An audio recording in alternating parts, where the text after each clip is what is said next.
team that's actively trying to compete. You brought up Zach Edey. I think we saw the same type of issues with Wiseman with the Warriors, where, hey, we just don't have time to let you be bad and to figure things out. You got to come in here good. We're trying to compete right now. You get ruined quick. So if that's the case, trade him. Trade who? Cooper Flag. No. I just want to say it would be the funniest thing possible. It would be him. the funniest thing. I am always a fan of doing the funniest thing possible. The funniest thing possible was the Mavs getting the #1 pick last night, minus the actual impact that it has. Then the next funniest thing would be for them to trade Cooper Flag. If there was a team out there with some players who have come off of first team All-NBA rookie type seasons and had like upside to them, even if one of them battling back from an injury, which should be good to go by the time of the season. I'm just creating a fictitious situation here.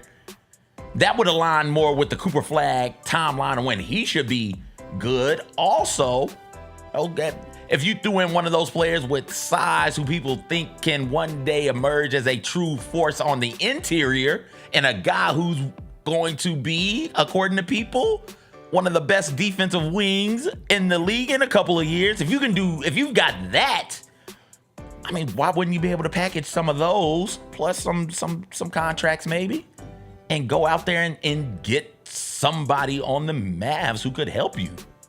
I don't know how attached they are to Anthony Davis. I don't know the rules on trading people so soon, but like, why wouldn't you make a play for a Gafford or a Lively or a Davis or what Kyrie Irving? You know, I'm just saying. Wow, your voice got real squeaky there. What was the song? Real squeaky. The song was SOS by Avicii featuring Aloe Black. It's a great song. It's going nowhere. Okay. I can feel your love pulling me up from the underground, and I don't need my drugs. We could be more than just part-time lovers. I have no clue. I don't need my drugs. Are you looking at the lyrics? The NBA playoffs. Are you looking at the lyrics? No. Okay, just making sure. Just making sure. Rude. You were looking down at the computer. Rude. Like, ooh, no way she knows this song. I hate that you would assume that. What's up, everybody? It is a Tuesday, May 13th. It is going to be a good day. Jessica Benson with you from the Grind City Media Studios in Memphis, Tennessee. CJ Hurt behind the glass. Coming up on today's show, what an eventful night in the NBA. The draft lottery sending the #1 pick to the Dallas Mavericks. Not historic, but a horrific injury for Jayson Tatum and the Boston Celtics. 2 Series C teams go up 3-1 in both the Knicks and the Timberwolves. We will get into it all from last night. Mike Wallace will join us in the second hour to continue the conversation about how the West got even better last night, how the Grizzlies could respond to all of these happenings. We'll do a little TV Tuesday, what we're watching. It is a busy one. It's a Tuesday. You know what we say. Let the fates decide.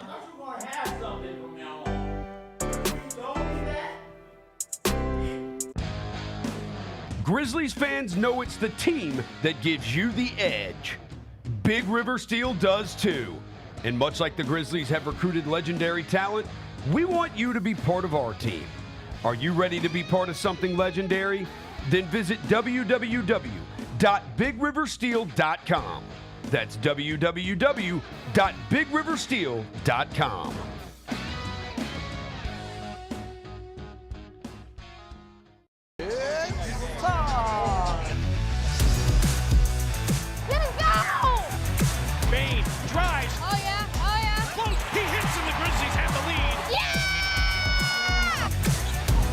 With a knockaway. Good defense. Durant attacking, spinning, hanging, and hitting. Let's go.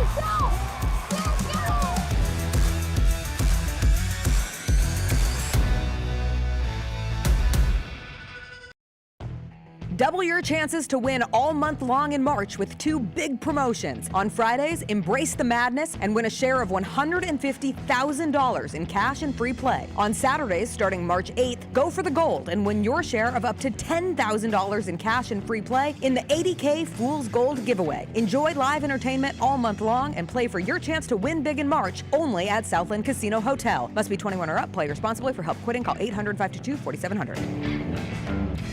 The other thing that came out this week that we were talking about innovation and Nike and all that. They dropped these $900 hyper boots that 900.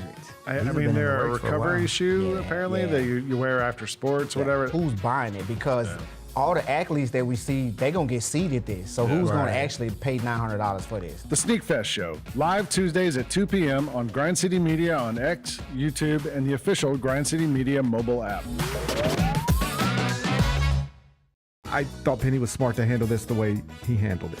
He expressed frustration with the system, the chaotic nature of it. The price hike on eggs ain't got nothing on the price hike on basketball players. The same dude who cost you $150,000 last summer is costing you $500,000 right now. I understand his sentiment, but he stopped well short of criticizing PJ Haggerty. The Gary Parrish Show, live on weekdays at 10 a.m. on YouTube at Grind City Media and the official Grind City Media app. Grizz Nation gets set for tip-off 1 hour before every Grizzlies home game with the warm-up show. Get the latest news, notes, and analysis live from courtside at FedEx Forum. Who's going to be the tougher team that rebounds and prevents second-chance opportunities? Join me, Lang Whitaker, along with Michael Wallace, Jessica Benson, and other personalities from Grind City Media, Memphis, and around the NBA. 1 hour before every home game, live at Grind City Media on X, YouTube, and the official Grind City Media mobile app.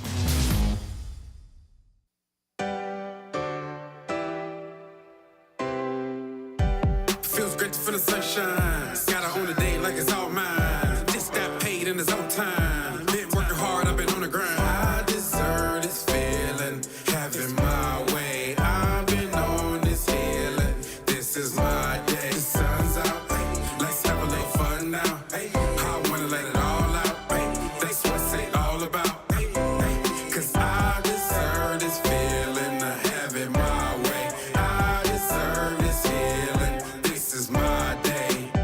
Grind City Media presents The Jessica Benson Show with CJ Hurt. Live from the Grind City Media Studios on YouTube at Grind City Media and the official Grind City Media app.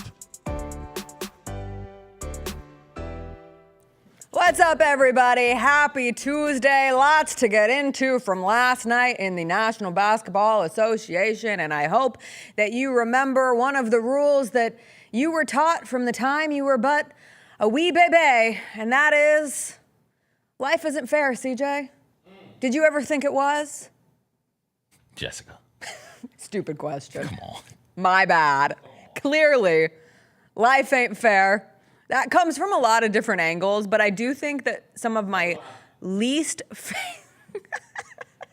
God, what a start to the show. I think some of my least favorite spin-offs of the life's not fair totality are foolishness can be and often is rewarded. Bad decisions get bailed out regularly. It's better to be lucky than good sometimes. And my favorite, nothing matters. Nothing matters because you can have 1.8% chance at getting the number one pick. And you want to know what can happen? You get it. You are the Dallas Mavericks, and you now have won the Cooper Flag sweepstakes. You have planted the flag. And they really did have 1.8% chance of doing that. This is the Dallas Mavericks organization celebrating. And I cannot express the frustration that this video clip, no, maybe even appropriately, the rage that this video clip made me feel. One, they're in a wine cellar, which just only rich people hang out in wine cellars to begin with. And to watch them have this moment after what they did this year and the conundrum that they did to themselves because all of their fans hated them. I won't say all. All is always hyperbolic. Like, this is never everybody, but it was the majority. If it was 1.8% chance of them getting the number one pick last night, I would call it the 80 or the 99.2% of fans hated the Dallas Mavericks after they traded Luka Doncic to the Los Angeles Lakers earlier this year. After they traded their generational superstar, I had no doubts that the Fire Nico chants would carry over from this season to next season. And yet, they have now been gifted a lifeline, gifted new life, I should say, with the number one pick, with one of those number one picks that just gets so hyped going into a draft that you spend the entirety of an NBA season watching teams frantically figure out how to lose games in order to try to increase their odds of getting that number 1 pick? And listen, teams should stop doing that. You should probably stop trying to lose. Like, if you want to take a positive from last night's NBA draft lottery, it's that losing is not being rewarded. And that's how I choose to look at it, as the most positive person on the show. Mm-hmm. I forget why we stopped doing that bit, but it's back now. I was glad that the Mavericks were rewarded. They tried. I think that as long as you're trying, you should always be rewarded. Now, you can be bad at your job. You can make bad decisions along the way, but I'd rather have that than to have the Jazz and the Hornets and the Wizards, teams who are just going out of their way to lose games. I'd rather that not be rewarded than the dumbass who traded Luka. You mean the teams that win a combined 54 and 192? When you say it like that, that sounds atrocious. 54. How many? Which 3 teams combined for 54 wins, and for what? And for they should stop. What? Go out there and put your best foot forward. The Jazz were fined, weren't they? Yes. It was before the Grizzlies game. Yeah, so the Jazz were fined at least once that I can remember for like, okay, you guys clearly aren't trying. Go out there and effing try.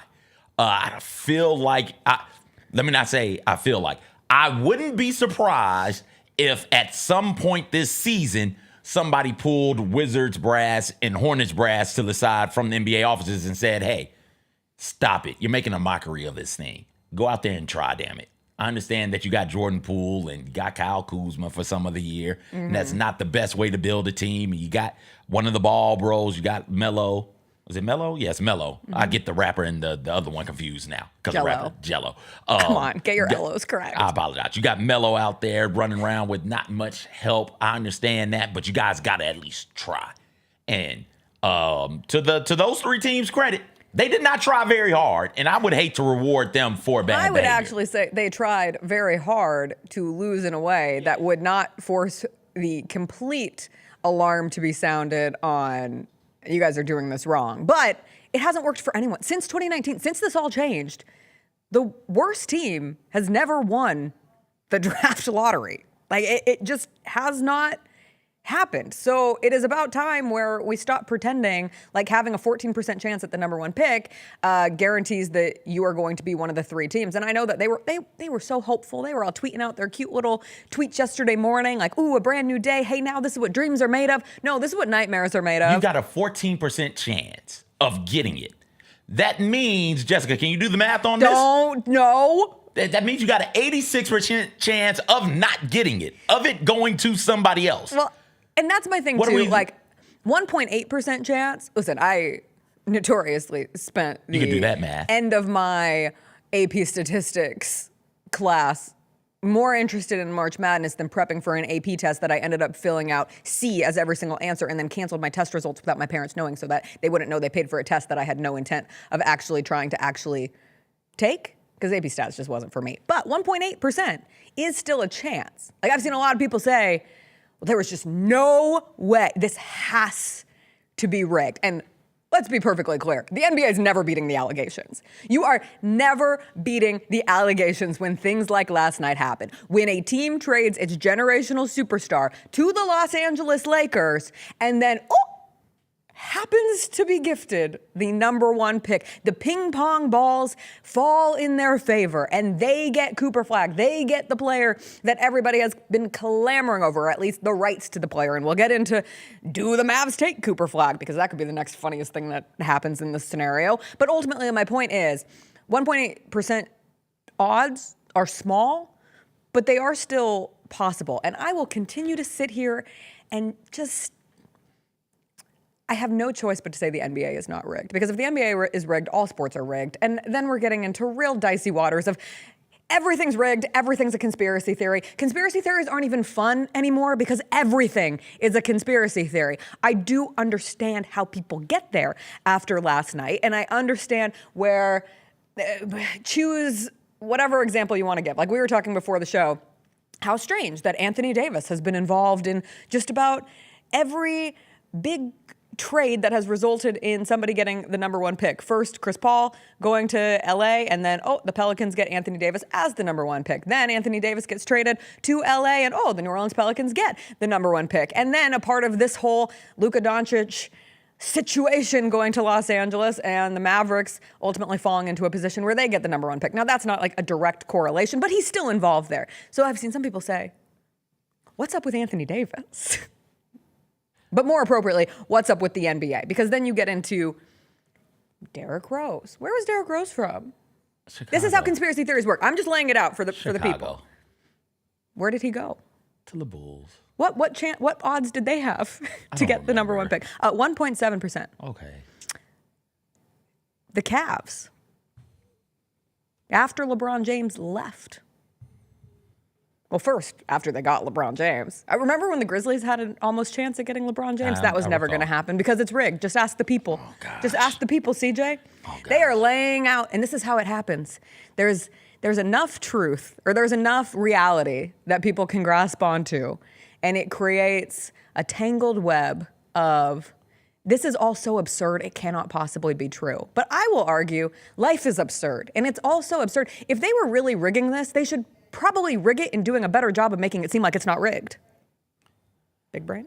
The Cavs got that number 1 overall pick and took one of the worst players ever in the history of number 1 overall picks. Well, just because you get a number 1 pick doesn't mean okay. Okay. Now break that down. Explain that to me. Explain that to me, Miss Conspiracist. How does that I'm work? not Miss Conspiracist. Okay, I'm explaining the people of the conspiracies. The people out there, because Jessica's not, but you might be. Do you know the chance that you exist right now? Do you know what that number is? Don't even get me started. That's a whole lot less than 1.8%. It's 1 in 400 quadrillion. That's way less than 1.8%. And yet here you are, here I am, here you are. Where you being Jessica, you being the people at home. Here we all are existing. So all you need is a chance. All you need is a chance. It's a 1 in 20,000. 1.8% chance. That's it. And so we exist in a 1 in 400 quadrillion chance that we exist as individuals on this planet. Yes. They had 1 in 100 chances, maybe almost 2 in 100 chances of getting the number 1 overall pick. What I think it is, and we talked about it, I think it's the basketball gods. See, if we're not doing conspiracies, then we can go to we go to the heavens. And I saw some people, CJ, I agree with you. The basketball gods. I saw some people say this is their proof that there is no basketball god. Oh, no. In the history of gods, all the gods, we're talking like Zeus, Poseidon, Aphrodite, Loki. You're okay, there we go. That's a different god. Loki, a god of mischief. Those other gods of volatile emotions. And then if you have like God herself or God himself, like the Lord God works in mysterious ways. I want to see how many religions you can get. Oh, that's all I'm at. That's all you got? That's all I got for the gods. No, what's Hesaphat? Wasn't that in Egypt? I feel like, okay, go ahead. You're really making me reach You're deep good. in the You're good. in the Ancient bag. medieval history. The point is. Yes, go ahead. We can't name any of the Hindi gods, and they got like 20 of them. Collective. You can't just assume that the God is going to work in one favor or another. There is a level of fate. Let the fates decide. Let fate determine if someone should be rewarded. And I do think this is a reward of teams that try. Now, it absolutely sucks for the Western Conference. Like, we haven't even gotten to the point where the San Antonio Spurs, those 4 teams that have a chance at the top 4 picks pop up, and one of them is the Dallas Mavericks, and one of them is the San Antonio Spurs, and you're just thinking to yourself, come on. Surely the West cannot get this much better on draft night. And just like hypothetically better, because again, you don't know how that plays out until you see it actually play out. But sure enough, the Mavs get number 1. The Spurs get number 2. I think every fan of a Western Conference team was miserable watching how it plays out. But if you're the Grizzlies, you get a little extra edge because that's your division. We don't talk about divisions all that often in the NBA, but those two are in your division. You're going to play them 4 times. You are stuck with them. And, I mean, you can say, okay, you're still better than the New Orleans Pelicans for now. And again, you don't know how it goes until it goes. But people are sitting here this morning and, oh, yeah, right. The other piece of the West getting better yesterday was the story that trickled throughout the NBA media all day of Giannis Antetokounmpo is open for a trade. And, oh, he wants to go to a state where there's no income tax. And I saw a lot of people say, you want to know what state doesn't have income tax? Is it the same? Tennessee. Hey. But you want to know what other state doesn't have income tax? Texas. Boo. And you want to know who exists in Texas? The San Antonio Spurs, who just got the number 2 pick. Boo. Does this great city of San Antonio have a Greek fest? Unclear. Do they have an Africa in April? Unclear. Well, Giannis, listen. Do they have a music fest on the river? How about barbecue fest? Well, I'm sure they got some type of music fest, but that's not the point. Know. The point is he's Afro-Greek, Did and Missy we have Elliott that. Did Missy Elliott go to San Antonio this year? Probably. I don't think so. Okay. Probably, wouldn't she? Maybe. We've got the Indie Memphis Movie Festival. She went to Austin, she went to Fort Worth, and she went to Houston. We've got the Indie Memphis Houston Movie out of it. Fest. So Not come anymore. here. Okay. It's on a hiatus. We Funding used for to the arts have is the tough, Indie Memphis CJ. Movie Fest. God. I will say, We got a cool park down on the river with otters and shit. I went full, like, oh my God, the Grizzlies have to trade everything and try to go get Giannis immediately because you have to take advantage of this window right here, right now. Windows are tight as they are, but it feels as if the Western Conference is going to be dominated in a world with Cooper Flagg and Victor Wembanyama for the next decade. Is Cooper Flagg that type of player? We don't know. I feel confident in being like, no, Cooper Flagg is very good, maybe even great, but you'll need to put somebody or something else with that in a way that you won't have to with it. Right Victor now he's with Wembanyama Anthony feels, Davis. Right now he's with, not next year, but because Kyrie Irving's injury will probably keep him out of next year as well. But Kyrie Irving, like there's enough. This is a Dallas Mavericks. That's why it was so insane when they traded Luka Doncic. They were in the NBA Finals. When? Last year. But you're not having a rookie come in there, and unless y'all think he's the second coming of Magic Johnson and help this team, get this team to deep playoff run, God forbid, a NBA Finals or NBA Finals championship, right? Like that's not what Cooper Flagg is going to do. He is a rookie. Rookies need time to grow. Rookies also need games to get that experience in. So while you I'm might familiar be with built, the process. right? So while you might be built to win right now, if your plan is to take Flagg, I think you do have to get rid of pieces and say, all right, we need to get younger so we can get on his timeline. If that's your plan. Now, if your plan, you got to still commit. You said defense wins championships one too many times in your press conference to abandon ship. Well, if your plan is to go out there and chase after Giannis, you do have a pick to dangle in front of the Bucks, and you got some interesting salaries. Don't you think Giannis would want to go to San Antonio over Dallas? Even if we're just playing in this hypothetical universe where Nico, again, if you anger the gods enough times, they'll eventually just send fire and brimstone. Is that how it works?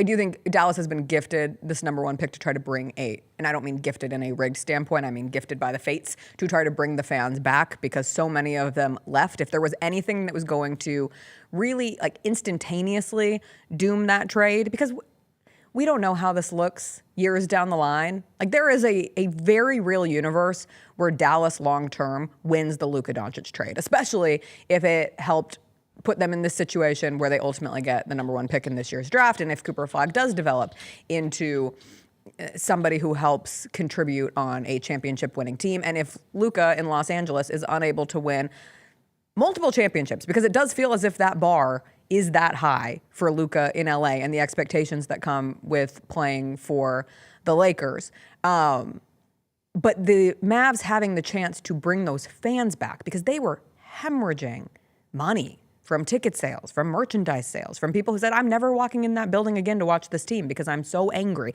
And now hope is a hell of a drug, hope is a hell of a sales pitch, and you can bring new life into your franchise. Now that said, like, I don't want to read people's emotions too much. It's not like Cooper Flagg looked ecstatic when they got that ping pong ball. I think he was shocked, like many of us, and I think it's fair to look at someone's facial expression and just say, oh, he looked like the rest of us. We were really surprised that with a 1.8% chance, Cooper Flagg ends up going to the Dallas Mavericks. The crash out happening at the Sixers table was hysterical, and I wish that they would have sat on it for a little bit longer. But hey, the Sixers, they get the number 3 pick. Like, that's the thing. When it goes back to rewarding the teams that tried, Sixers injured. Not their fault. Jared McCain's there. They get a little luck from Jared McCain. The Spurs, injured, young, still in that rebuilding period around Victor Wembanyama, but they've done it the right way, back-to-back Rookie of the Years. And then when it comes to the Dallas Mavericks, you could argue they did it wrong in the trading of Luka, but they have a vision, and right now that vision is playing out, and they did still try to win games. When everybody was telling him, hey, stop. Yes. Tank. You already traded our superstar away. At least tank and get this other kid so we can be excited about something in this city right now that is real miserable, real upset. We're chanting fire the GM everywhere where we can. Rangers games, yep, got to fire that dude. Dallas Stars game, yep, Stars, that's a hockey team, right? Got to fire that dude. SMU games, yep, and the only reason to watch SMU play anything this year, I think, was to hear the fire Nico chants. Because everybody in this city hates him. And now you've got some excitement, and you're right, it brings fans back. But which excitement are you going for here? Because it means you have to do different things. And I'm only interested in this because clearly the team here needs pieces. And so depending on what the Mavericks do, there may be pieces out there for you to get. So if you say, all right, with the Mavs, we got Cooper Flag, let's get younger so that everybody's on the same timetable because we're ready to win now. They have said that they're winning now. They have said they are constructed for a championship now, and now you have been gifted the number one pick along with that. Is he ready to go next year? Because the answer is no. Is he ready to go the year after that? The answer then Likely is probably no. 3 to 5 years, he might be ready to start getting scarred up in the playoffs. You get what I'm saying? Yes. So if that's your plan, it does you no good to have some of these dudes on the roster. Can somebody sniff around there and say, hey, if that's your plan, what do you want for this piece or that piece over there? Mm-hmm. If your other plan is, hey, we do have the number one overall pick. We are built to win right now. It doesn't seem like we mind potentially going into the tax, even though we got rid of Luka. We didn't want to pay him. But there are players out there that we may want to pay. Cough, Giannis.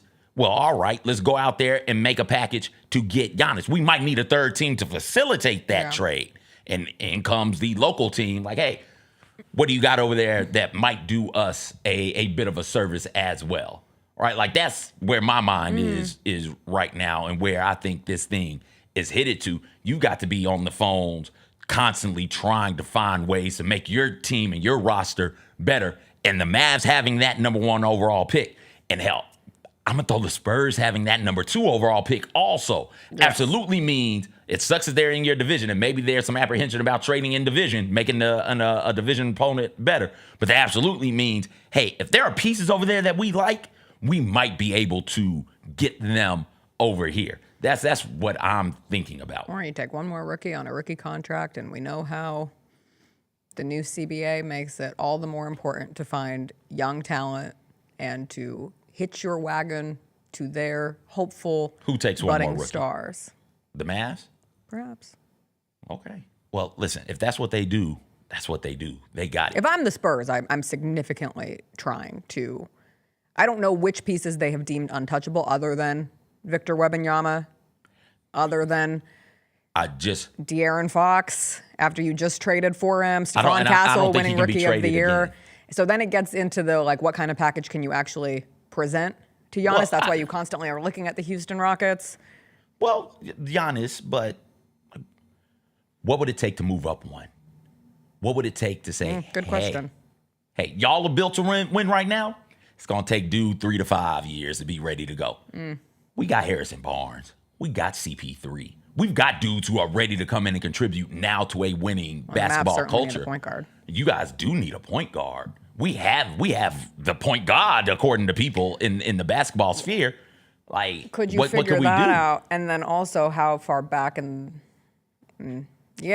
this is where it gets fun. It presents a very entertaining lead up to the draft where it has felt all but certain that Cooper Flag would go with the number 1 pick to whatever team gets him. And that is the most likely scenario. But as we were reminded last night, sometimes it is the most unlikely scenario. Sometimes it is the funniest thing possible or worst thing possible. Those two things can coexist to a certain degree. How about the Dallas market, though, if they do take Cooper Flag?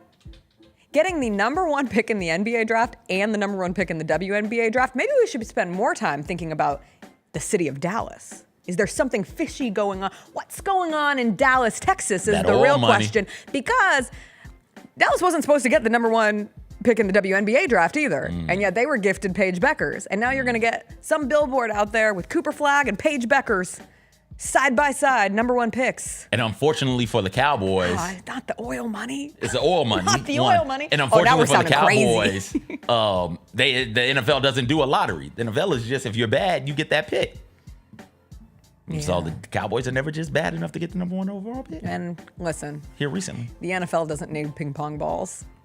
And I did think in all of it, I saw some of this discourse pop off last night with how the NFL continues to just consume the number 1 spot in sports, because they have long been the most watched sport in America, the most popular sport in America. But one way they've done it, every team matters.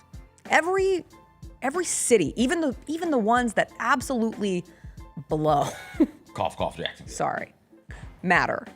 And there is a tension there, and there is a constant, because of the way the draft works, you can think that there is a path forward, no matter what. You don't have to necessarily tank, although there is a level of trying to lose games and, have the opportunity to have the number 1 pick. But it just feels like more of a fair and balanced system, and also a more supported system to actually make it where you're not feeling like I don't know what you do if you're a fan of the Charlotte Hornets. I don't know what you do if you're a fan of the Washington Wizards, especially a fan of the Utah Jazz, because it just feels there is no world where the Utah Jazz, I will not say no world, but it is hard to picture the Jazz getting better outside of something special happening in a draft. And they were so ready.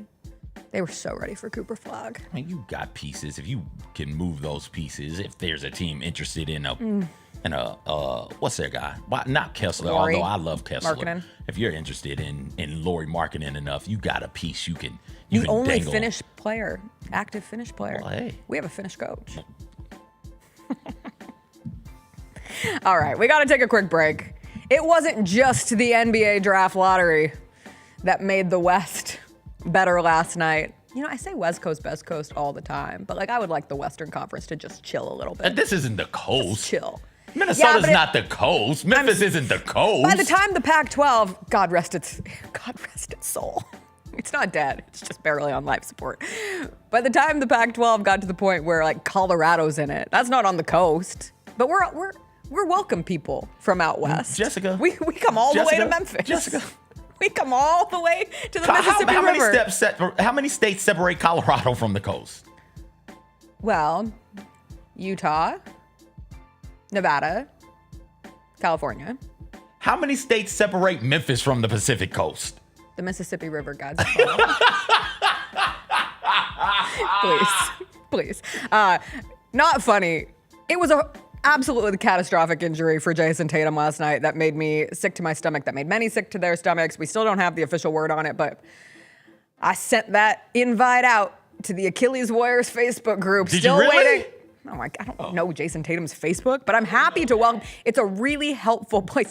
Funny enough, I was actually on that Facebook page yesterday evening. I'll explain. We'll get into Jayson Tatum's injury, what it means for the Celtics in their series against the Knicks, how things shook up for the Timberwolves and the Warriors last night. All that, plus Mike Wallace will still join us later on in the show to discuss how all of these happenings impact the Memphis Grizzlies. We'll be right back.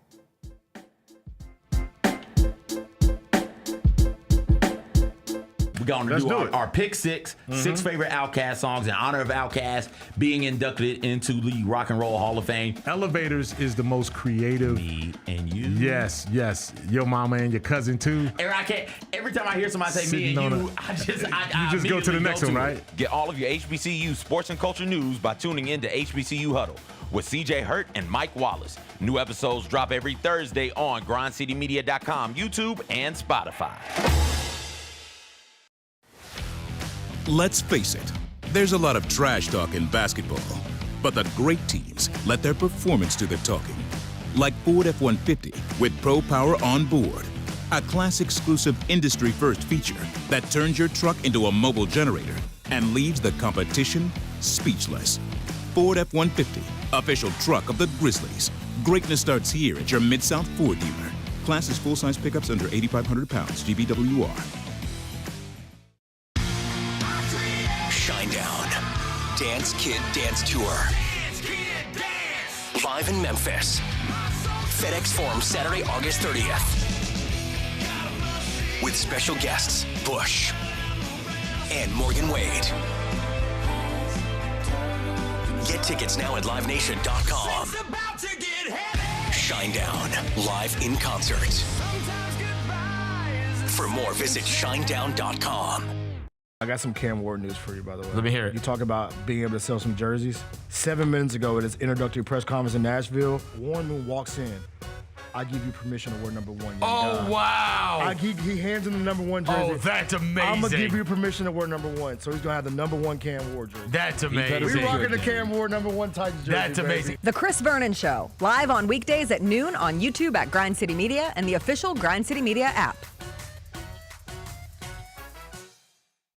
This week, we're going to run down the hits and the misses from WrestleMania 41. The main event, NXT title on the line, Obafemi versus Trick Williams versus Javon Evans. One of the greatest triple threat matches I've ever seen in my life.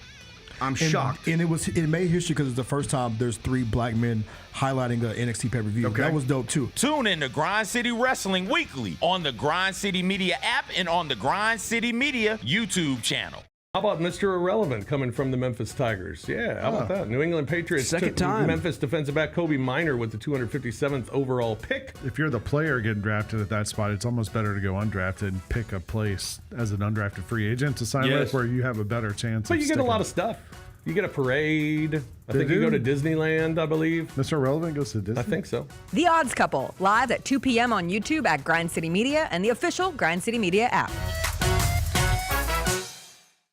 We talked a little bit about Jalen Wells. Jalen Wells, man, he finished 3rd in the balloting for NBA Rookie of the Year. He's going to be back. He's going to play in Summer League, and maybe he'll shoot some left-handed jumpers out there. Hey, Grizzlies fans, be sure to tune in to Grizzbeat, where the panel and I break down all things Grizzlies and take a look at the rest of the NBA as well. The show is live every Wednesday, 2 p.m. on YouTube at Grind City Media and the official Grind City Media app.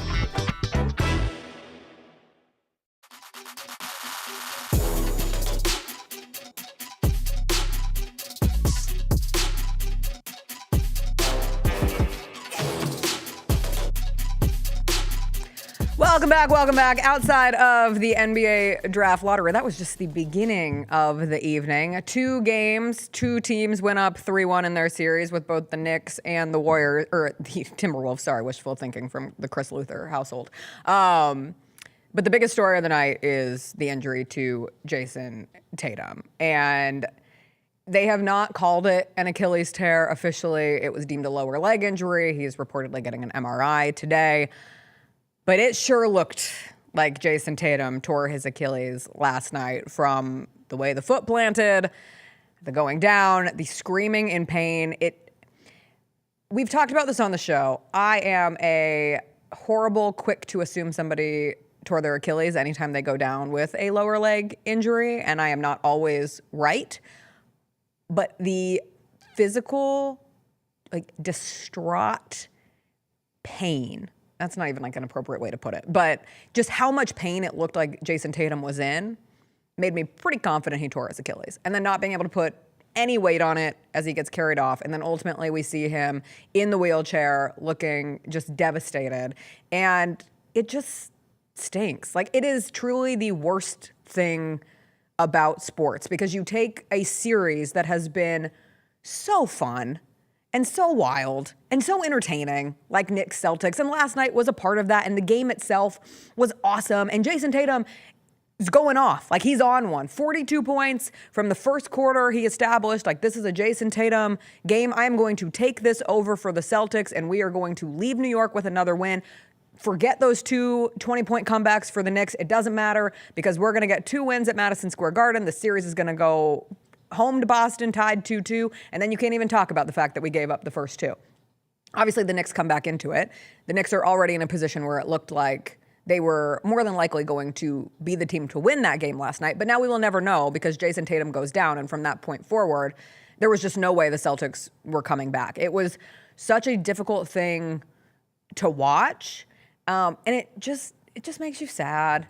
And it reminds you that so much of the battle of winning a championship is not tied to the draft lottery. It's not tied to big trades. It's not tied to how well you play in the regular season or even how well you play in the postseason.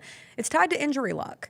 Like, I feel like the theme of this show is luck and fate. And don't look at me like that, CJ. It is beyond true that injuries dictate so much of the NBA postseason, both from does it happen to your team? Does one of your most important players go down with an injury? And also, does it happen to the team that you're playing against, where one of their most important players goes down with an injury? And it just creates a different path as opposed to if a team is operating at full strength. Why do you take such offense to that? Yes. What you're saying has truth to it. I'm trying to work my way through, all the way through the thought. It does play a part. How big of a part, how small of a part, I think we'll disagree on that. The Celtics are in this position because of themselves. Jayson Tatum was out there when they were blowing them 20-point leads, right? Like, they had the opportunity. They should have been playing this game here to close this thing out. That's on them. They got to this point by themselves. This should have been a sweep or close to it. They should be in this up 3-0 in game 4, and then this happens. It's like, okay, it sucks, but we're still good enough to win one of these next 3 games in advance. But no, they didn't. They played with their food. They jacked up those threes in the fourth quarter. And it's like, oh my gosh, what are y'all doing? So yes, Jayson Tatum being out absolutely sucks and is going to play a part in the next game. But when I look back and I think about this series, it won't be, oh no, the Knicks only got here because Jayson Tatum was out, or the Knicks got here in large part because Jayson Tatum was out. When I look back at this series, I'll immediately think, man, the Celtics blew all those leads in the fourth quarter. They blew all those leads by taking all those threes and missing them in the fourth quarter. You can't run the offense that simply exists on you taking tough shots, because eventually you're going to miss those tough shots. And if all you're doing is taking them, you got to find a way to get easy shots and easier looks at the rim. And the Celtics just haven't done that, particularly late in game 1 and game 2. The Celtics should be up 3-1 right now, not the other way around. And that's how I'll remember this series, and that's what I'll think about. It won't be Jayson Tatum's injury. I'll remember Jayson Tatum just from a standpoint of how it looked like he was finally beating the narrative last night, right? Like, he gets that Superman commercial, and they need to discontinue. I saw that commercial this morning, and it felt disgusting to watch. Like, I felt dirty watching the Jayson Tatum Superman commercial, which I already felt earlier in the series because people were like, wow, this is the worst time ever for that commercial to come out, given how Jayson Tatum has failed to really take over control for the Celtics. But ultimately, going out and playing the way that he did last night, I mean, not just from a scoring perspective, not just hitting, I think he had 7 threes, he had 8 rebounds, 4 steals, 2 blocks. He was dominating that game. And the turnover that he had that led to the, who was it who had the dunk on? Anunoby, who had the lead out dunk while Jayson Tatum's hurt on the other side. I think that made it a 9-point game. And there were like 3 minutes left. So yes, as I said, the Knicks were in control of that game and were likely going to win, but you don't know. You don't know when someone's having that kind of game if they're able to will a team to a win in a must-win kind of spot, as the Celtics were in last night. And now we'll never know. Just like we will never know if the Golden State Warriors would have beaten the Minnesota Timberwolves if Steph Curry was available. I can watch the series and think, yeah, sure as hell looks like the Timberwolves are vulnerable enough that the Warriors should have been able to get past them and into the Western Conference Finals with a healthy Steph. I saw 13 minutes of Steph in game 1, and he sure looked great. Sure looked like a different situation than what he had to face against the Houston Rockets defense, but we'll never know. So we sit in this space of hypotheticals. I mean, God, we do it here in Memphis all the time. What if Mike Conley hadn't broken his face? But it is a part of it. And when you look at the injuries that we've seen this postseason, last postseason, and they just keep building up. Like, you have Tatum with an Achilles tear, you have Damian Lillard with an Achilles tear, and as someone who has a personal investment in please figure out what the hell is wrong with people's Achilles and how they tear and the randomness of it, and is there, a better solutions forward in making it a quicker recovery standpoint. I hope there's research that goes into that, just like how they just started the research in women athletes, and if there's a connectivity between that time of the month and ACL tears, which is wild. But there's so much money tied up in these players that you assume there will be a continued increase in medical research, because you do have 2 Achilles tears. You have the multiple injuries that the Cleveland Cavaliers have had to deal with this postseason and how that's impacted their series against the Pacers. And then you have the Steph injury. And it's a big thing. And it is tied to, we talked about it yesterday, playing every other day. I don't know what the solution is, because once the cat's out of the bag, it's really hard to put it back in. And so I don't foresee a universe where the NBA is not playing an 82-game season and not having the in-season tournament, which for the most part is just a continuation of, the Emirates Cup. A continuation of the regular season, but there is 1 extra game for the 2 teams that end up there. And then there is a play-in tournament. And then there is a 7-game series-based postseason. But it sure feels like the toll of the season is leading to more and more injuries. We had it last year too. Giannis was hurt in last postseason. The Cavs were hurt in last postseason. Donovan Mitchell was out last postseason. The Heat were injured last postseason. Kawhi got it. I always struggle with the guys who are like perennially injured to add them into the equation, but Kawhi was injured last year. Zion got injured last year as the Pelicans had made some sort of a surge late in the season. And it just, every year it feels like this becomes more of a dominant part of the conversation. And so while I agree with you, CJ, yes, absolutely. Like, if a team wants to take care of another team, do it before your player gets injured. But that was going to catch up with them regardless. Like, let's say the Celtics are in a place where they make it to the conference finals. You're still without your main guy. That's what Jayson Tatum is for that team. Just like Steph is the main guy for the Golden State Warriors. Just like if you're looking at the Cavs, it's pretty damn hard for them to find success with a hampered Evan Mobley, without Donovan Mitchell. Who knows what they'll be tonight? We'll see what they look like. And I don't know Donovan Mitchell's official status for tonight, but it sure looked like he wasn't going to play. But I want to see NBA basketball with everybody healthy. And I know that's a pipe dream. It's never going to be the reality of a perfect sunshine and rainbows, everyone's healthy world. But I don't like this. It ruins series. It ruins the postseason. No, it doesn't. It does for me. Everybody's injured all the time in the NBA playoffs. And I hate it. That's been the history of the playoffs for forever, since the playoffs have come into play. We can pick a year and go through and find somebody being injured. You want to talk about those Lakers, that the last team to three-peat, Shaq and Kobe, those Lakers? Mm-hmm. Hell, Chris Webber was injured. If Chris Webber had his knees, he dunks that ball. He doesn't try and lay it up. It doesn't rim in and out. And we don't get overtime where Peja Stojakovic, forced to play because he had been injured for quite some time, decided, I got to go out there and give it my all. I got to give my team something. And what he gave them were terrible decisions to take threes, and he missed a whole bunch of shots, and he was not able to move around. We want to talk about Kobe's Lakers, where they go out there and they win the first finals that Kobe get without Shaq? Because Jameer Nelson is injured in that. Jameer Nelson and the Orlando Magic are not completely healthy. Jameer Nelson's injured. That's your primary ball handler. He was a tremendous finisher and a scorer and a facilitator. He's injured. Who knows what that series may have been had he not been injured. You want to go back further to the 80s? I always bring up this one. Isaiah Thomas dropped 25 and a quarter on a bum ankle to force Game 7. If Isaiah Thomas has both ankles against the Lakers, Magic Johnson's Lakers, the team that co-ran the 80s with the Celtics, we're not talking about them in that way.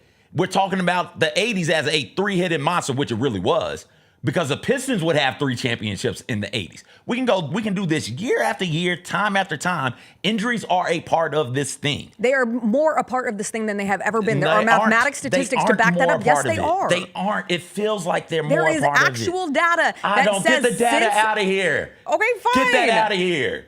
Not data. What am I, a nerd? You think I'm a statistician? Is it stats or is this basketball? You can call it nerds when it comes to analytics for basketball, but when it comes to the biggest faces in the league not being available in the postseason, I'm sorry, it damages your product. As the most right person, you're going to watch it no matter what. You're a fan of basketball. As the most right person, get those damn numbers out of here, Jessica Jane. I refuse. I don't want those I refuse in this case. All I know, it sucks. I hate it. It makes me sad. But you hate it? Yeah, I hate it. Why? Because I would have loved to have seen, even with a Celtics team, let's say the Knicks go on and win that game, and our chat question of the day, who's been the best player of the NBA postseason so far, and 42% of the vote has gone to Jalen Brunson, and that was what my vote went to. Jalen Brunson has been incredible, and he's been incredible in the clutch, and last night he was incredible through and through. And the third quarter takeover, where he is hitting mid-range shot after mid-range shot in a basketball universe where the three is everything, I am seeing Jalen Brunson just attack, find his spots, find his tough spot shots, make those shots, and put the Knicks in a position where, God, by the fourth quarter, they had their first double-digit lead of the series, which is a crazy stat that popped up in the midst of that fourth quarter where ultimately the Knicks build enough of a lead. Jalen Brunson's been awesome, but I want to have the narrative. Could the Celtics come back down 3-1? Could they do it? Now, there's no conversation. To me, it feels done. I'm not a narrative dude, so I don't understand desiring that sort of a narrative. That's fine. When you go out there and play. I enjoy watching. I have loved this Pacers team from the beginning. I have said that. But if you are giving me a Pacers-Timberwolves NBA Finals, I am well aware that we are in the minority of the general sports fans who are amped to watch Pacers-Timberwolves. I'll find a reason. I'll absolutely do it. And I actually don't think that would be the case because I think it would be Pacers-Thunder at this point or Pacers-Nuggets. Whoever wins the series between the Thunder and the Nuggets, to me, feels like they are in the best position to win it all at this point. But God, I mean, this is what we like. This is what we live for. I live for. You don't like narratives. This league is about narratives. We just spent 30 minutes talking about the NBA draft lottery. We're talking about ping pong balls and the opportunity for a team and what it means for the Mavs to get Cooper Flagg. Like, this is how sports stories are told. Yes, you can watch the actual game, and that's what matters. It's the X's and O's. It's who wins, who loses, and moving on, and everything that happens in the midst of it. But like the whole point of, not the whole point, but the reason this league is an entertainment product is a lot of the other stuff that gets awarded with that. And I don't want to take away from the Knicks because I feel like so much lost in the Tatum conversation is the Knicks had an incredible game and feel as if they are in a true position to make it to the NBA Finals. They really could do it. And the consistent wing play that they've gotten from Bridges, from Anunoby, things that look testy in their series against the Pistons have really shored up. Karl Anthony Towns was great last night, and then Jalen Brunson at the head of it has been excellent. But guess what? They're an injury away, as everybody is. Everybody's an injury away. I saw somebody used a voodoo doll on Jalen Brunson, like a reverse voodoo doll, and I hope that voodoo energy did not then jump out and attack Jayson Tatum's Achilles, but it doesn't work that way. But like, we're at the point where we're trying to do voodoo doll stuff on NBA players to make sure they stay healthy. Yeah, come okay, on. Well, listen, yeah, all of that is true. And my point isn't that injuries don't matter. They do matter. They do. My point is they happen. And you've got to be able to control the things that you can control. And the Celtics have not done that. They haven't. And this is where they find themselves. So the injury to Tatum does suck, absolutely, yes. And your point about what people will want to see in the NBA playoffs, or NBA Finals, valid. I'm not disagreeing with any of that. I just couldn't care less about him being, as a person, care about it. Get healthy, do the rehab that's necessary. We're all fearful that it's an Achilles. It's also huge for what the Celtics are doing in the offseason. So please get healthy. One of the people, one of the faces of the league, you need them in there, need him in there. Because when he's good and the Celtics are rolling, it does create a more intriguing product. I'm with you on that. But I couldn't care any less about it from a purely basketball standpoint because the Celtics hadn't taken care of the things that they were supposed to take care of. You brought up some of these injuries you brought up, and it's those people came into the series injured. They came in banged up. Mike Conley broke his face long before he had to face Steph and them, right? It wasn't the Grizzlies blowing lead after lead after lead by playing bad basketball. What gets you in trouble in the playoffs more than anything, more than the fates, more than injuries, more than anything, is, hey, are you playing good basketball or not? And the Celtics were not. The Cavs were not. So yes, while they are now hampered by injuries, yes, they are. But if you're going to give wide open threes to everybody in the case of the Cleveland Cavaliers, 19 made threes on 50% shooting from three in game one, and then you refuse to hold on to a lead that you had built. You were down three of your top 6 players, CJ. You had the lead. You had the lead. Jessica, they didn't get the rebound. They had a chance to get the rebound. They didn't get the rebound. That's not on a player. That's not on Mobley. That's on you in that moment. Get the damn rebound. What are we doing? What are we talking about? Rebound the basketball. That's on them. That's not on injuries. That's on them. That's not on injuries. It's not. You're up 20, twice in the fourth quarter. And damn it, you blow it. That's on you. That's not on the injuries. Are you done? I did not like that. I'm going to write about that in my therapy journal. That made me... Are you done? Can I put my earpiece back in? Because I feel like I lost an eardrum in that situation. God. Men are so emotional. As furthest right person. Uh-huh. It's okay for men to be emotional, Jessica. Oh, okay. Sounds good. You really take care of yourself. Heart health is important. Oh, It feels like it's beating a little bit. do you not see it? Yeah. Okay. It's a Shut up, Jacob. Jacob in the air goes, you won a tennis match last week. All you know, right. my point is, like, yes, injuries I matter. understand They're your down point. 3 players, but they had the game in there. Yes, of course. And guess That's what? not on Things are made more complicated or more difficult based on players who you have built your team around who are then not available. And there is perhaps no better example of that than Steph Curry. Because without Steph Curry, I don't know how the Warriors score points. And they really struggle to do so. And we talk about injuries. People have been sick throughout this postseason too. And apparently Jimmy Butler was sick last night. But I say sick of what? Sick of shooting the damn ball? Because he took 9 shots. And you cannot have Jimmy Butler take 9 shots Does in a he must. look good? No. He looks unwell. He runs funny now. He's working on half a butt cheek. I keep saying this. That's he's why only he got was a half running of with a the butt high cheek booty. left, okay? Like, Jimmy got a wedgie. Every time he falls, I'm like, oh God, the other one's gonna go. Like, what do you do if you have no butt cheeks? I don't know. That feels like a Kardashian question at some point. Speaking of things that don't matter to most people, Timothée Chalamet was at the game last night with Kylie Jenner, and they were taking up a lot of the attention of Celebrity Row, which was full as always. Ben Stiller was there, Tina Fey was there, Spike Lee's there as always. But this is Kylie Jenner celebrating with Jordan Woods, girlfriend of, or fiance, I think, of Karl Anthony Towns at this point. Do you remember, you were on the show back in the day when Megan and I talked about this. Kylie Jenner and Jordan Woods were best friends. Oh, that was the one she was. And then Jordan Woods allegedly kissed Tristan Thompson at a birthday party, who was dating Khloe Kardashian at the time, and it was like the 857th time that he cheated on Khloe Kardashian, and then their friendship went away. But apparently they have reconciled, and I love that for them, and they looked like they were having a great time at the Knicks game last night. So that's how that goes. The Timberwolves are up 3-1. It feels all but done for the Golden State Warriors. They lost their chance. Their chance was game 3. They could not close it out. Draymond Green, as I mentioned yesterday, fouling out of that game or getting, I think more important than him fouling out was him getting the 4th foul, taking him out of the game in that situation, just completely changed the trajectory. Anthony Edwards was able to heat up, to get downhill, taking Draymond out of, they were really deploying a pretty successful doubling strategy on Anthony Edwards, and it just went away when Draymond went out of that game. But last night, it was no big surprise.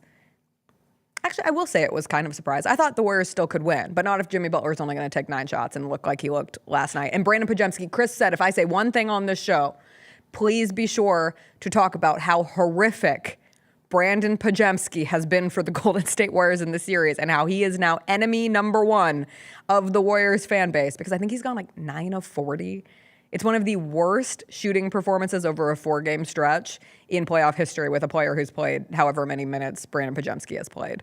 He's not supposed to be in that role. None of them are. He's not supposed to be in that role, right? So I get it. He's having a bad series, but role players are supposed to do that. You're, what, 4th option? What's Pajemski? 4th option, 5th option? Wow. Scoring option? Yes. I would argue that's the big 4th. Well, outside of Steph, Jimmy, Buddy. He's not. pods. And then the fact that Buddy then, is 3 is a problem in of itself. And then if you stop and think, okay, if they could have figured out how to use Kuminga, which has been their problem for the longest, he slides down. It's not scoring, but just from having the ball in their hands on the offensive end, you put Draymond ahead of him. Also, you get what I'm saying? He continues to move further down that list. Yes. So him having to go out there and perform, that's tough. That is a tough ask for somebody who's not supposed to do that. And it just felt like in the first half, whenever the Warriors did enough to get into the game and even take the lead for a little bit, Timberwolves just sped up a little bit, just put the foot on the gas a little bit, and then they fully accelerated in that third still quarter. out of breath. Yes. You don't know how mad that, like, steam is still rising. You don't know how, well, in that third quarter, the Timberwolves pulled away. When they scored 17 straight points. And then it was just like, all right, we could try and fight back into this, but Timberwolves are always going to edge just a bit further. Well, and they've just worn him down. I mean, Julius Yes, Randle that- has that been was very much a huge lean part on of him. that too, where he has just worn them down with his physicality. And you could add Julius Randle to the list of who has been the best player of the NBA postseason so far. I wouldn't put him in the best amongst Brunson, Halliburton, Jokic, Anthony Edwards, just for the sake of CJ's ultimate hate. But Julius Randle, in this series especially, has been tremendous and just bullying the Warriors to a point where they can't do anything. I mean, the Warriors were playing, especially in the first half, there were multiple instances. And at one point, Julius Randle had like 17 points. And the Warriors are playing great defense. And he has some just stupid floater that should not have gone in. And it goes in. And it's one of those things where, what can you do? What can you do? If you're gonna lose to Julius Randle, this is what's gonna happen. And then you have Anthony Edwards taking logo threes and making them. And hey, they cannot score. Their only chance was to keep this in the mud, in the dirt, underground, and it was too above ground. Too many points were scored for the Warriors to win that game. Since Anthony Edwards got called out by his coach, he responds. He has played much better. And I really appreciate the conversation that Chris Finch had following that on why he calls out Anthony Edwards and like the understanding that the two of them have in that if he's going to call out Anthony Edwards, he can call out anybody. Yeah. And even from a standpoint of going back and watching film, putting mistakes by his main guys more than others, just to continue. The responsibility is on you. And when everybody else understands that, I thought that was a really mature conversation for the Minnesota Timberwolves. You have to to have a mature player to be able to do that with. Right. You can't do that with everybody for whatever reason.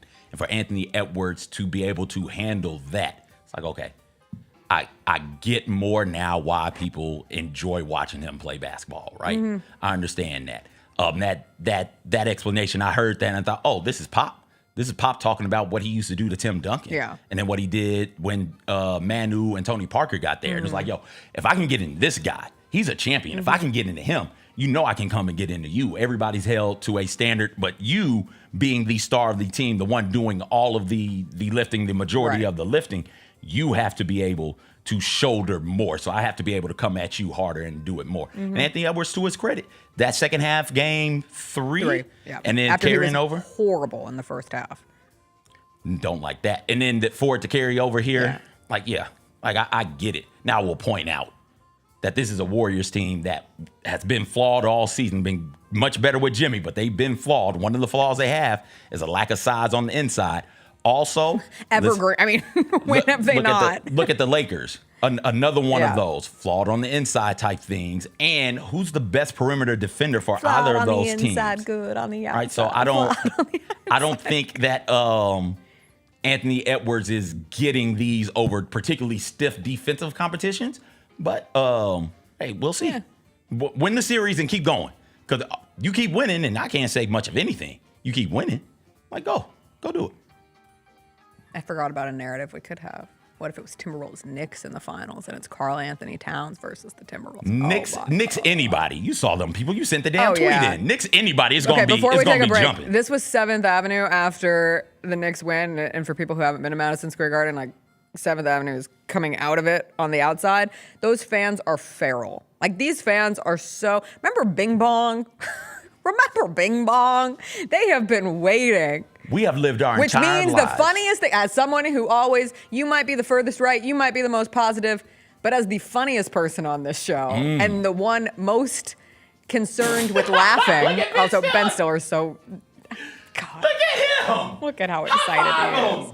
And I love that lost in the celebrity row of it, like Ben Stiller is this right now. Spike Lee has been it forever. Timothée Chalamet is the next one. They continue to have exuberant celebrities on their side with so much fun and character and joy. Anyway, as someone who enjoys the funniest thing possible, it would be the Knicks fans having that moment last night, getting all their hopes up, making it, because I'm not going to say, like, the Celtics aren't coming back in this series, but against the Pacers. If the Knicks lose to the Pacers, oh my God. All right, we'll take a break. Mike Wallace is going to join us on the other side. We'll go back, talk about how last night's draft lottery perhaps impacted what the Memphis Grizzlies should do this offseason. We'll also get his thoughts on the playoffs thus far when we come back.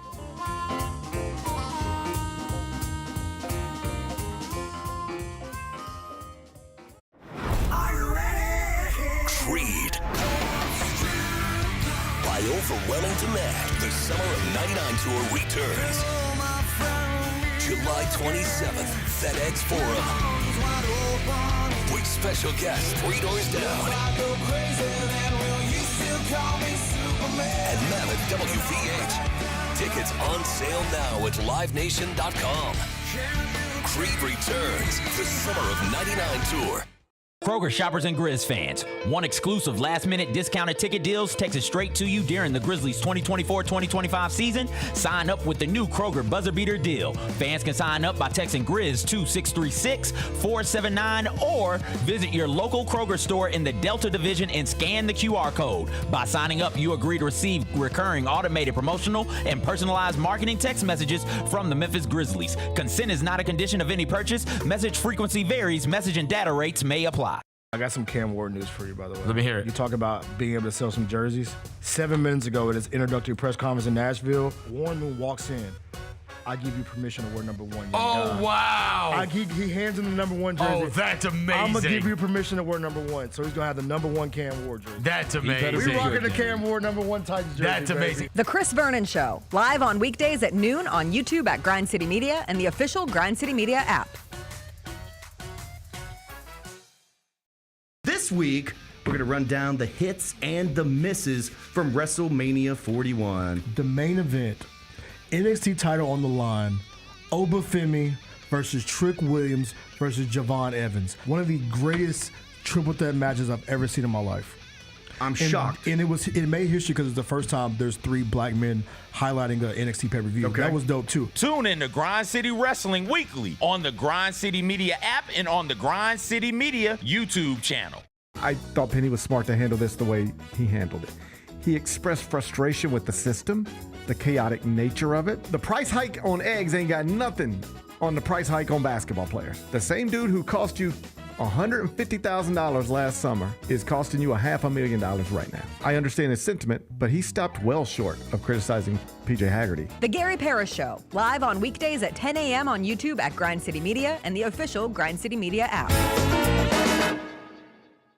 Grizz Nation gets set for tip-off 1 hour before every Grizzlies home game with the warm-up show. Get the latest news, notes, and analysis live from courtside at FedEx Forum. Who's going to be the tougher team that rebounds and prevents second chance opportunities? Join me, Lang Whitaker, along with Michael Wallace, Jessica Benson, and other personalities from Grind City Media, Memphis, and around the NBA. 1 hour before every home game, live at Grind City Media on X, YouTube, and the official Grind City Media mobile app. We're going to do our pick 6, 6 favorite Outkast songs in honor of Outkast being inducted into the Rock and Roll Hall of Fame. Elevators is the most creative. Me and you. Yes. Your mama and your cousin too. And I can't, every time I hear somebody say me Sitting and on you, a- I You just go to the next one, right? Get all of your HBCU sports and culture news by tuning in to HBCU Huddle with CJ Hurt and Mike Wallace. New episodes drop every Thursday on grindcitymedia.com, YouTube, and Spotify.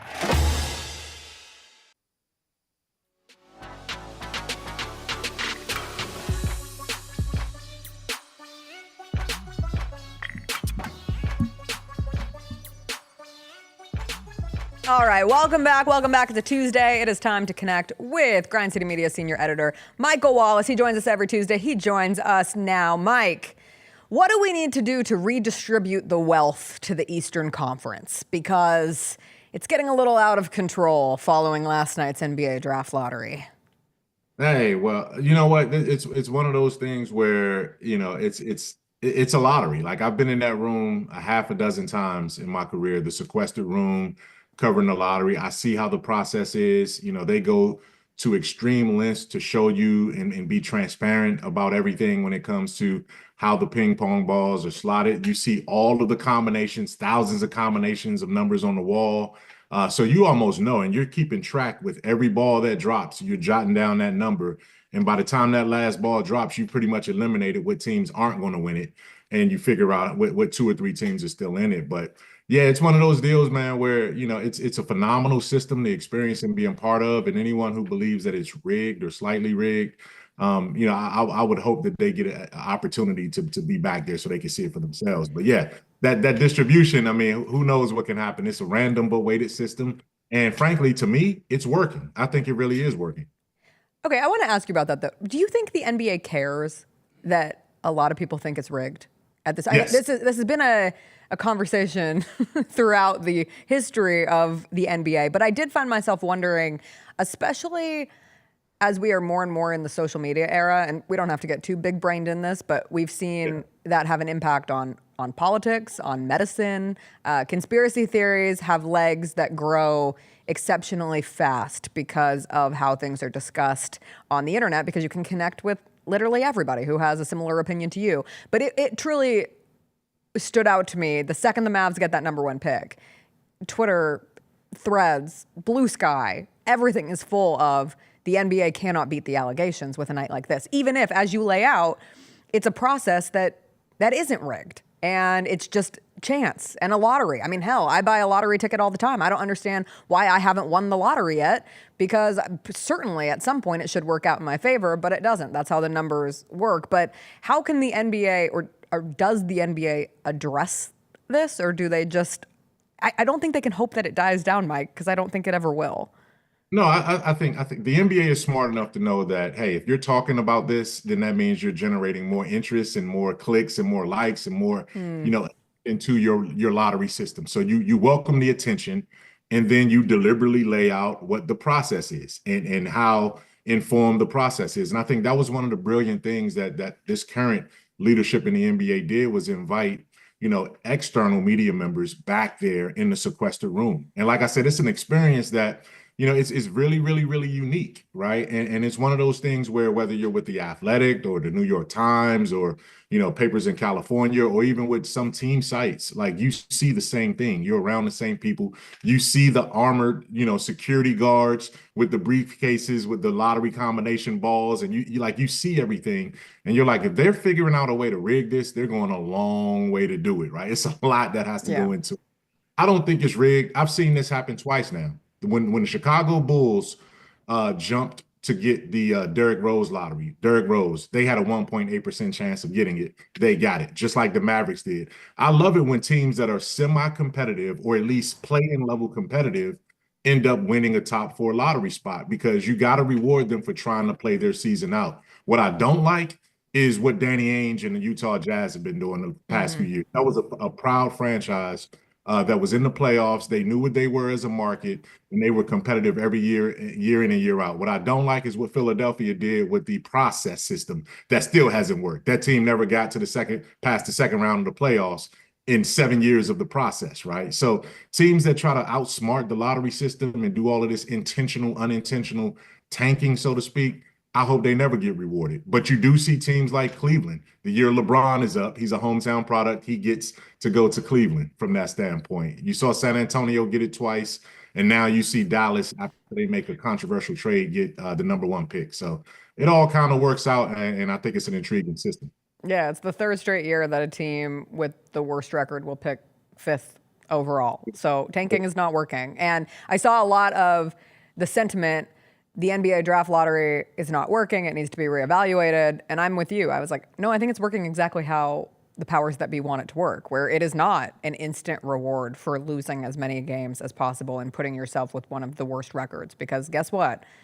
It's not happening for you. Like, we've now seen it. There is proof of concept that it rewards the actual trying of teams. Now, there is a randomness to it too, so that's not to say that the team with the best odds next year won't have the number one pick. What I am curious for, Mike, is when you're watching Dallas get the number one pick, and almost lost behind that is the San Antonio Spurs, who have back-to-back rookies of the year, get the number 2 pick.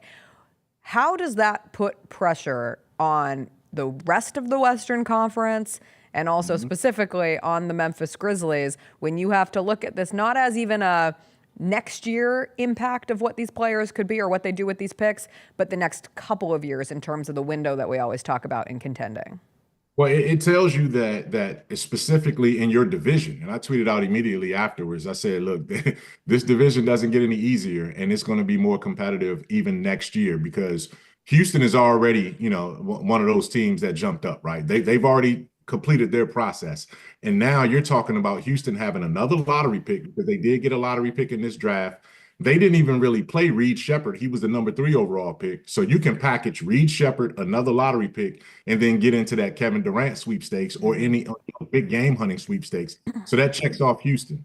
You look at San Antonio. They already are playoff ready with the way that they finished up last year. If they could stay healthy with De'Aaron Fox, Victor Wembanyama, obviously, and Stephon Castle. Now you get the number 2 overall pick. Plus, they have another lottery pick as well. They got 2 of the top 15 picks. How can they factor in to try to get Giannis? So whatever this situation is. So I've already brought Giannis and Kevin Durant into your division. And oh, by the way, the other 2 teams that are left are, obviously the New Orleans Pelicans and the Memphis Grizzlies. Where are you? What are you doing at this point to even be the best team in your division? So that's going to put a lot of pressure. I think it's going to flatten this division out. Everybody's going to be competitive, and it's going to be one of the most intriguing divisions that we see in the league as early as next year. Do you think it's a surefire that the Mavs take Cooper Flagg with the number 1 pick?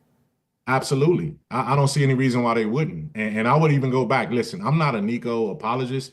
I get why, and I said it before, making that trade, the process should have gone differently. He should have opened it up and tried to figure out ways to get as much as he could get back for it. But having said all that, and you guys remember, I always said, look, he knows Luka, and they know Luka better than anybody else. And they did not want to commit the supermax to a player where they felt like they've seen his best already, and they were willing to go a different way. But if I go back and play revisionist history, and I tell you, you get a chance to trade Luka Doncic and you get Anthony Davis and the number 1 overall pick, does that make is that a more agreeable trade that you will be willing to make? You got to think about it from that standpoint. And he didn't know it was going to work out that way, but it did work out that way. And if you're Dallas, now you have a reset. All of the bad blood that your fans had for that trade, I'm not going to say they're just going to turn around and come all back, but you have a chance to bring at least half of them back. You got the number 1 pick. You're already a playoff caliber team.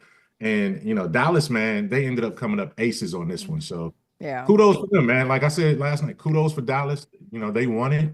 And it's good to see, that Cooper Flagg will be going to a team that actually can compete for something as early as next year. It's also like the split reactions. Like, you can be frustrated that questionable decisions, at least in the immediate of it, because like you, Mike, looking at the larger picture, of course, there's a universe where Dallas long-term wins the trade. But the shock value of trading Luka in the middle of the season and what it did to the fans, you can be a little annoyed that it all works out so quickly, at least from a hope prospect. But then you can also be happy for Dallas fans, right? Like, nobody wants the fan base of a team to completely fall into shambles where they're lost forever and they never feel a connection to their team again. CJ, you disagree. You want them to suffer. Immediately, I could think of like 15 franchises. It was like, yeah, your fans are obnoxious enough. I wish bad things on you. Immediately. You guys had success. Y'all don't know how to behave with it. Quietly, nobody saying this. I'm glad that the Cavs were struggling for a little bit. Their fans didn't know how to behave with LeBron. Oh. They've earned it. And a little bit more loudly, I'll be glad when this Warriors thing is over and kaput, and the Warriors go back to being miserable, and their fans know misery again. We just hate winners. They do not deserve this team. We hate when teams win a lot. That's how this gets. In both of those cases that CJ just mentioned, though, the lottery kind of helped them because as soon as LeBron left, guess what they got? The number 1 pick, Kyrie Irving, or right around there. And you know what? A couple of years after that, guess what they got again? The number 1 pick. And it ended up being, the guy from Anthony UNLV. Bennett, right? Yeah. And it was a big time bust. Yep. So they got the number 1 pick twice in the first 4 years that LeBron left that first time.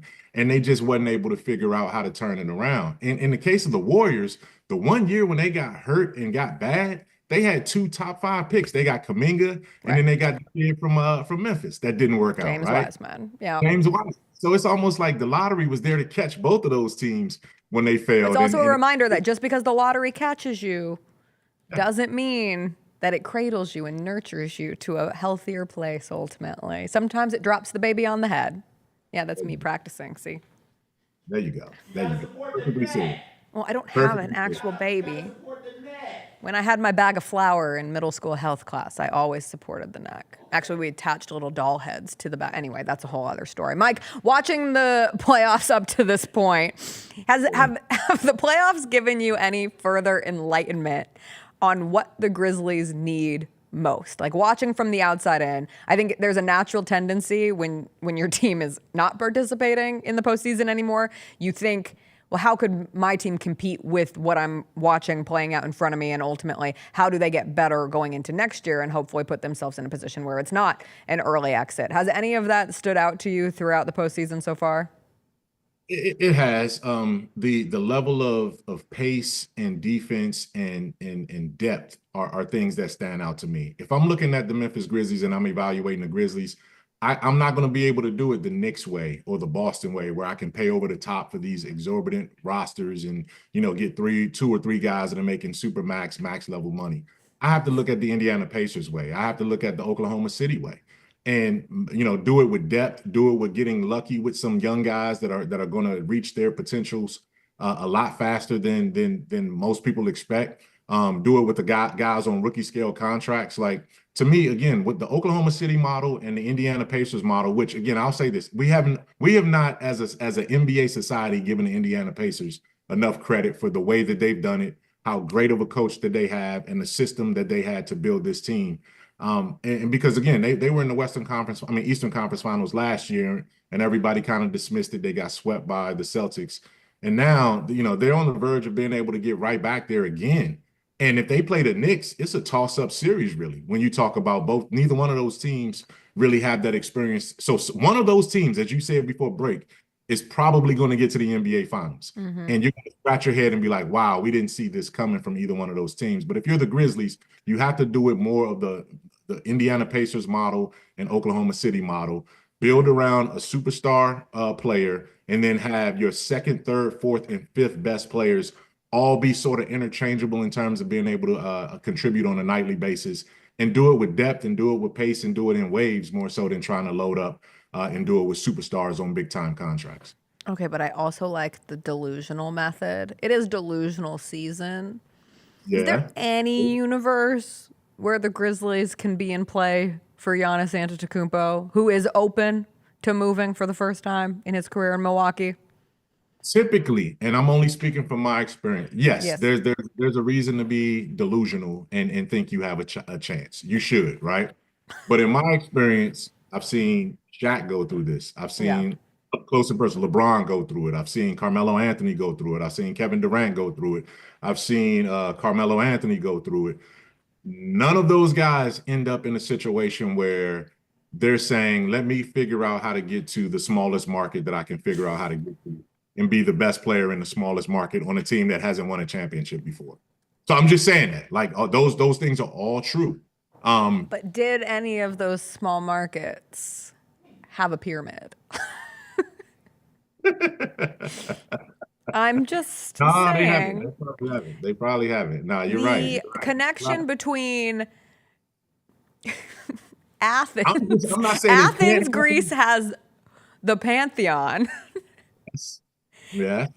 So does the Acropolis. So does Nashville. That's 2.5 hours away. We don't talk about Nashville. Why? But true, Giannis is a part owner. I learned this yesterday of the Nashville FC, the soccer club. Yeah, so he already has some connectivity. Team Tennessee, am I right? But I just mean like in terms of somebody who, was born in a place with some of the oldest, most historic monuments that exist in this world. Like he has probably walked the Acropolis. You could walk the Mississippi River to the Bass Pro Pyramid and be like, look what God made. We also have the Statue of Liberation. We also have Graceland. Has he been to the Jungle Room? Has he? Probably not. There's that big Buddha statue that's facing the house because we don't want Buddha facing the street. The biggest cross I've ever seen. Where? That's on the way to Oxford, I guess. Okay. It's close enough. We'll count it. Yeah, I always forget about the Statue of Liberty. Liberation. Sorry. Down there going to the basement. I know exactly what you're talking about. We're just, just thinking of little things here and there. And my God, I agree. the wings. It's so funny, though, what you can do in your brain because you can convince yourself that Giannis Antetokounmpo enjoyed his time in Milwaukee, right? And that there is this level of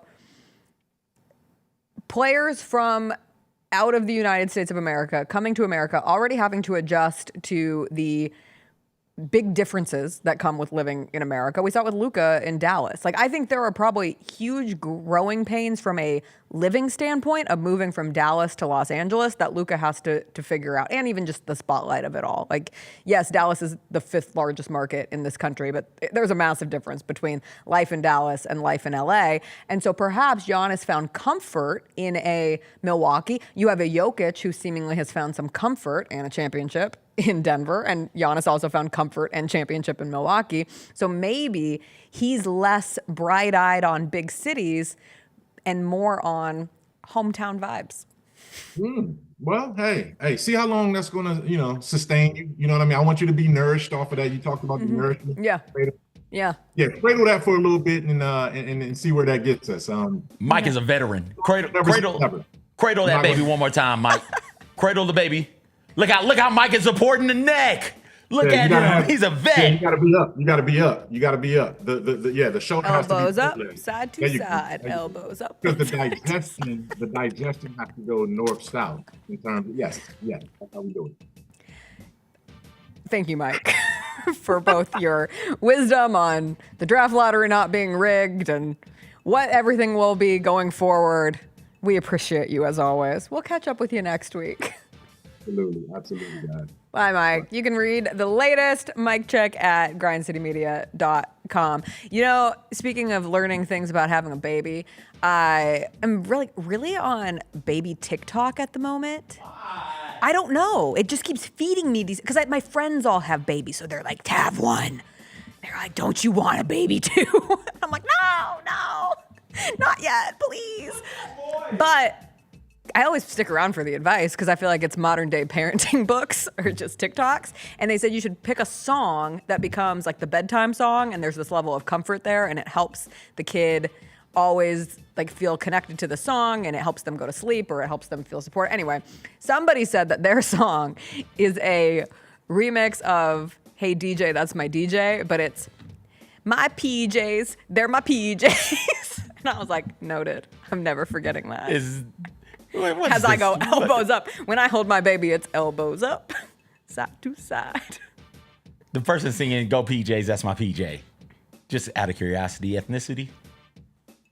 They look like moi. Okay. Yeah. That's good. Y'all are creative people.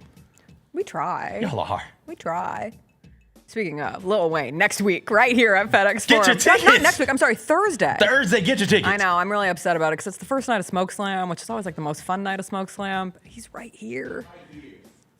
If anyone has free tickets, when does the party can be bought? When does the party end for Smoke Slam on Thursday? Isn't it just all night? I think they kick people out at midnight. I think it's midnight. Okay. So probably can't do both. Choices have to be made. I mean, you can. You can get faded down there, get faded in here, and then go back down there and finish the fade. What a life.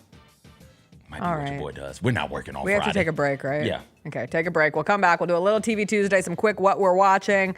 The Last of Us, the latest episode was awesome. SNL this week. We only have one more week of SNL, and there could be some big cast changes coming. I didn't know that. Oh, I'll let you know when we come back.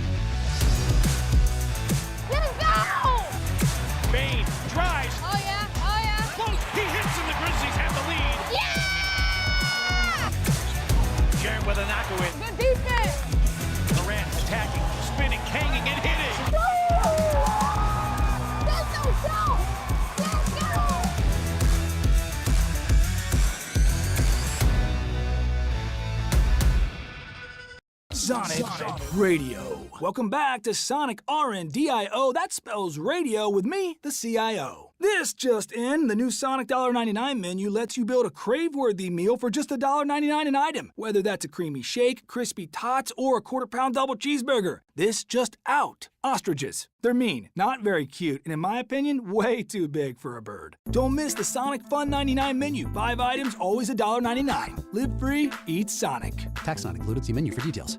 The other thing that came out this week that we were talking about innovation and Nike and all that. They dropped these $900 hyper boots that 900. I mean, they're a recovery shoe apparently that you wear after sports, whatever. Who's buying it? Because all the athletes that we see, they're gonna get seeded this. So who's gonna actually pay $900 for this? The Sneak Fest Show, live Tuesdays at 2 p.m. on Grind City Media on X, YouTube, and the official Grind City Media mobile app. This week, we're going to run down the hits and the misses from WrestleMania 41. The main event, NXT title on the line, Obafemi versus Trick Williams versus Javon Evans. One of the greatest triple threat matches I've ever seen in my life. I'm shocked. And it made history because it's the first time there's 3 black men highlighting the NXT pay-per-view. Okay. That was dope too. Tune in to Grind City Wrestling weekly on the Grind City Media app and on the Grind City Media YouTube channel. How about Mr. Irrelevant coming from the Memphis Tigers? Yeah, how about that? New England Patriots Second took time. Memphis defensive back Kobe Minor with the 257th overall pick. If you're the player getting drafted at that spot, it's almost better to go undrafted and pick a place as an undrafted free agent to sign with where you have a better chance But of you get a sticking. lot of stuff. You get a parade. I think you do? go to Disneyland, I believe. Mr. Irrelevant goes to Disney? I think so. The Odds Couple, live at 2 p.m. on YouTube at Grind City Media and the official Grind City Media app. We talked a little bit about Jaylen Wells. Jaylen Wells, man, he finished 3rd in the balloting for NBA Rookie of the Year. He's going to be back. He's going to play in Summer League, and maybe he'll shoot some left-handed jumpers out there. Hey, Grizzlies fans, be sure to tune in to Grizbeat, where the panel and I break down all things Grizzlies and take a look at the rest of the NBA as well. The show is live every Wednesday, 2 p.m. on YouTube at Grind City Media and the official Grind City Media app.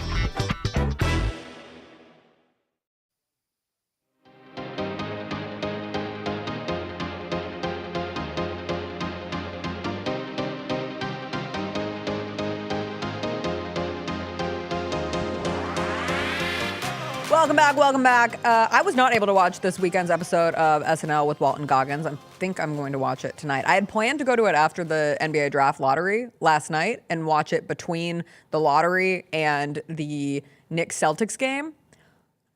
But then I wanted to hear all of the analysis on the Mavs getting the pick. So that wiped out that. But did you watch it, CJ?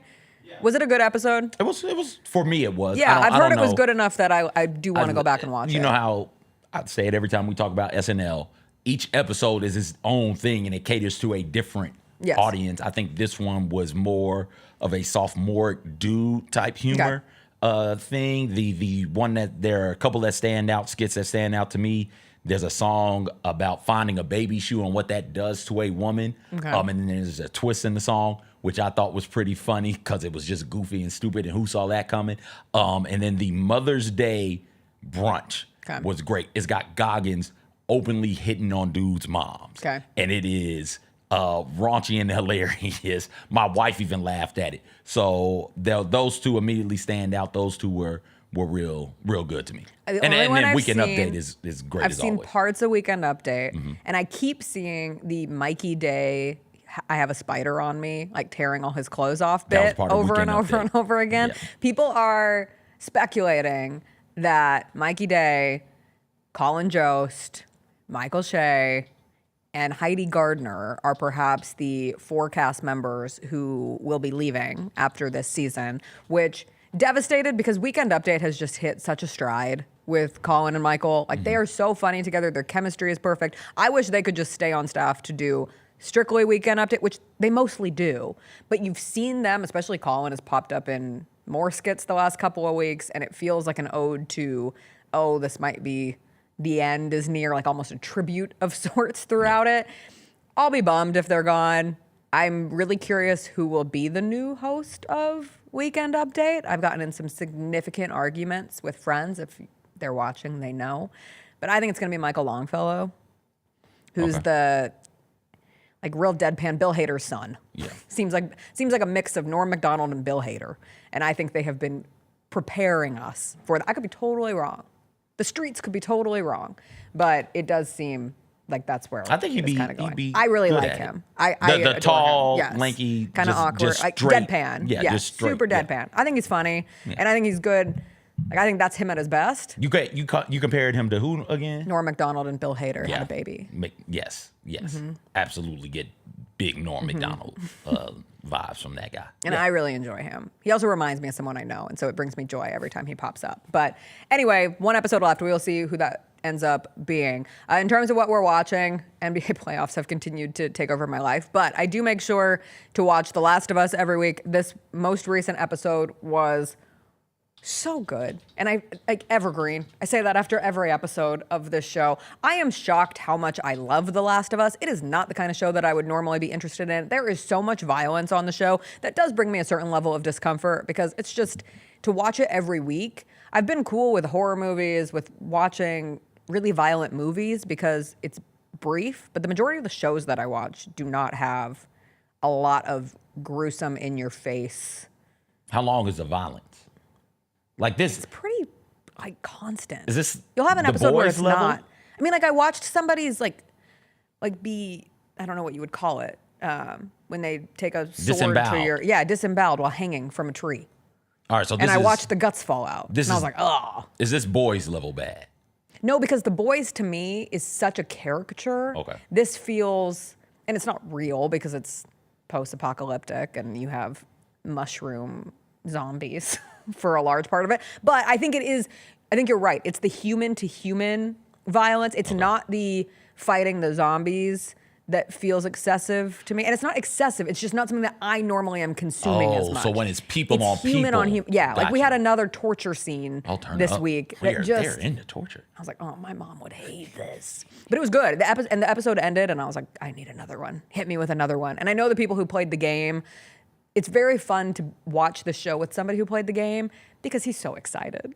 He could be like, oh, I think this is going to be a good one. Or, oh, I think next week is going to be really big. Oh, I think you're going to cry next week. Like, it's kind of fun without him spoiling it. Is there, sometimes we get into this mode with violence, and I think throw sexuality in here and sex in here as well, where it just seems gratuitous. Like there's no point to the story. You don't have to This do feels these so things. purposeful. It's purposeful. It is, okay. and it is like such a purposeful reminder to me that I would not do well in an apocalypse setting. You know, like I think I would do well from a competitive, I want to stay alive standpoint. Like I genuinely love life, enjoy life, would fight to try to continue to live. But I would really struggle with the ethical and moral debates of having to kill people to survive. That would be hard for me. Like to physically have to You have to be the one doing the do the disemboweling. harm. Yeah. Yeah. You're not built for that. Right. And I could never take a golf. But also, like, you don't have to take a golf club to somebody. You could do That's it in the- a more humane way. You That's could just the take a other part of bullet. it. Yeah. Anyway, show that you recommend that I wanted to shout out. Dying for Sex. Great. This has been on my list for weeks. A wonderfully weird little show. It is incredible. It follows a woman who has found out she's got terminal cancer and she's trying to take control of her life because she can't control the fact that she's dying real soon and sees it coming. So she's trying to seize control of her life. And what does she go to try and seize that control? She turns to sex of all places. And it is amazing. It is wonderful. The acting in it is great. They don't lean on any tropes. They see the tropes coming and it's like, hey, we see it coming. You see it coming. That's not where we're going though. We want you to think through this a little bit more. It's all incredible. And I've loved every minute of watching it. It's on FX. It also airs the next day, I do believe, on Hulu. It's just good. 30 minutes of laughing out loud and of thinking about life in a way where at a certain point she takes control of her treatment. Like that's what she really wants. She takes full control of her treatment. And so often when we go to doctors, we as the people, I think you have this, I know I do, we sit down and they talk at us and we just do what they say do. And she's like, no, we're not doing that anymore. Here's how you're going to treat me and here's how you're going to talk to me going forward. And the physician's like, okay, yeah, sure. And that's her taking control of her life. But the way she gets to that point is by some sexual shenanigans that popped off. It's just good stuff, man. I love it very, very much. I cannot wait to watch. All right. That'll do it for today. We got 2 NBA games tonight. Pacers, Cavs. The Pacers can end it with a win. And then Nuggets, Thunder at 8:30. For the love of God, please put the good game in the early slate. I know it's the West. It'll never happen. We will be back tomorrow to talk about it. Either the Nuggets or the Thunder will take a lead in is it a pivotal Game 5? I love a pivotal Game 5 in the NBA playoffs. We got a pivotal game. We got a pivotal Game 5. And stave season. Somebody's got to stave off elimination. And they stave off elimination. We'll be back tomorrow to talk about it. D'Angelo Williams will join us as he does every Wednesday. We'll see you then. Bye. I'm late for my meeting. We're late for our meeting.